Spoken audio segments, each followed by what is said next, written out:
what's one phrase your grandparents said that still lives in your head?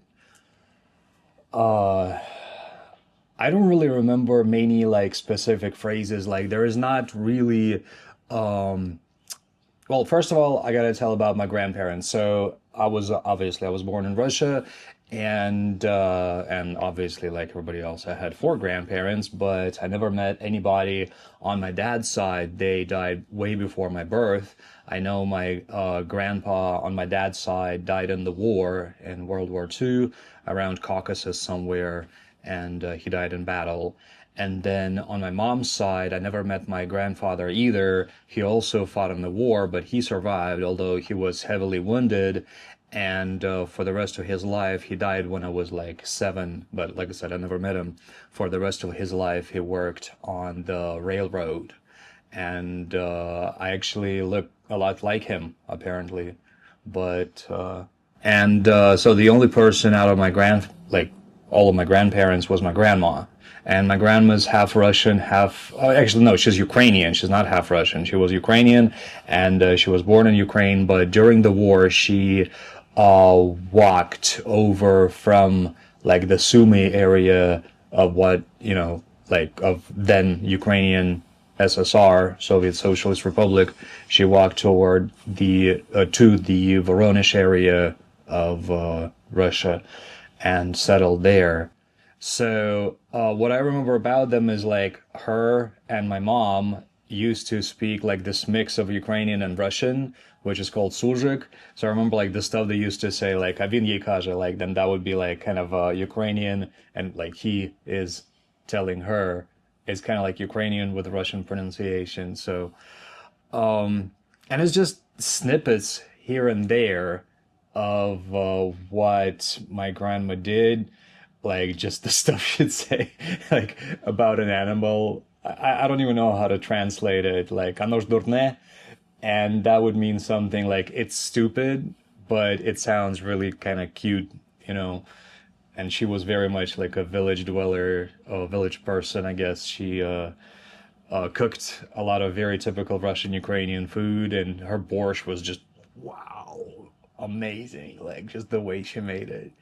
So it's just not more what she said, but what she did, and like the kind of person she was like she told me a lot of stories about World War II, how she could tell like different German planes by sound, you know, and like she saw Germans, but thankfully like nobody did anything to her, and yeah, she just like the only experience that she told me about is how they walked, and just seeing stuff, seeing bombers.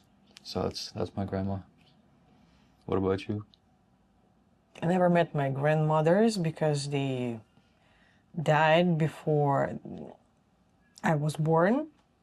Only my grandfather from mom's side, but I don't know, we didn't talk much. So, but one phrase that my mom keeps repeating all life was like, легче сесть в крапиву и высраться, which sounds really funny. Because so this literally means it's easier to sit down in the nettles and shit yourself out. That's what it literally means. And yeah, you use it when you want to describe that the person is really hard, difficult to deal with, and it's easier, literally, to to sit down in the nettles and shit yourself out. Yeah, to rather than like convince person or something, you know. So this is your grandma on your mom's side? I think it's even grandma of my mom, so it's my great grandma. I think so. Oh, wow. Yeah. So it's like from generation to generation. Well, you met her, right? No. It's just from my I know it from my mom. Okay. Because she usually says, as my grandmother said, it's like easier to what do you call it, crapива? Nettles. Nettles. So it's to go to the nettles and yeah. So not much phrases, of course, and nothing else pops up in my mind. Yeah, so.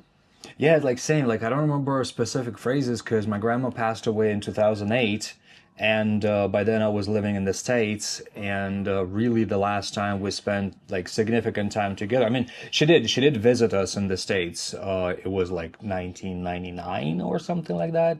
And I saw her a few times that I visited Russia, but any significant, like the last significant amount of time I spent with her was prior to 1997 when I had moved to the States.